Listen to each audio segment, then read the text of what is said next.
श्री पांडुरंगाष्टकम्। महायोगपीठे तटे भीमरथ्यां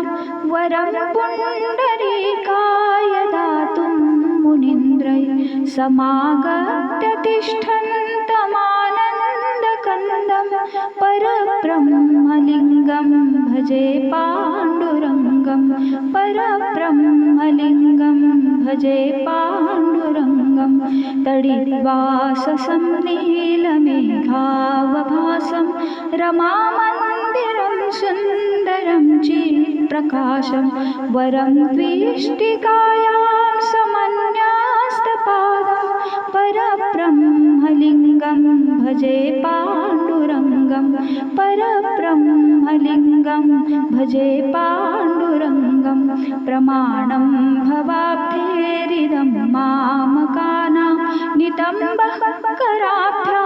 धृतो येन तस्मात् विधातुर्वसत्यै धृतो नाभिकोशः परब्रह्मलिङ्गं भजे पाण्डुरङ्गं परब्रह्मलिङ्गं भजे पाण्डुरङ्गं स्फुरत्कौस्तुभालङ्कृतं कण्ठकेशे श्रियाजुष्टकेयूरकं श्रीनिवासं शिवं शान्तिमिड्यं वरं लोकपालं परब्रह्मलिङ्गं भजे पाण्डुरङ्गं परब्रह्मलिङ्गं भजे पाण्डुरङ्गं शरच्चन्द्रबिम्बाननं चारुहासं लसत्कुण्डलक्रान्तगण्डस्थलाङ्गं जपारागबिम्बाधरं कञ्जनेत्रं परब्रह्मलिङ्गं भजे पाण्डुरङ्गं परब्रह्मलिङ्गं भजे पाण्डुरङ्गं किरीटोज्ज्वलत्सर्वदिक्प्रान्तभागं सुरैरर्चितं दिव्यरत्नैरनर्घैः त्रिभङ्गाकृतिं वर्हमाल्यावतंसं परब्रह्मलिङ्गं भजे पाण्डुरङ्गं परब्रह्मलिङ्गं भजे पाण्डुरङ्गं विभुं वेणुनादं चरन्तं दुरन्तं स्वयं लीलया गोपवेशं दधानं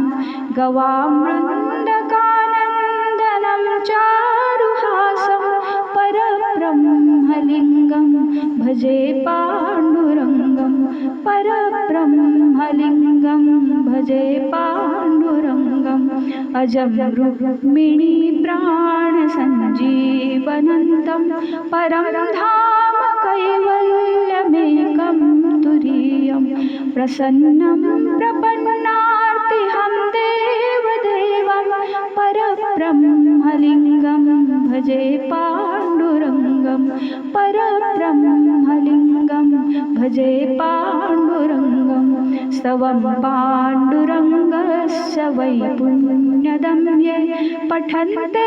कचित्तेन भक्त्या च नित्यं भवाम्भोनिधिं तेऽपि दीर्घान्तकाले हरेरालयं शाश्वतं प्राप्नुवन्ति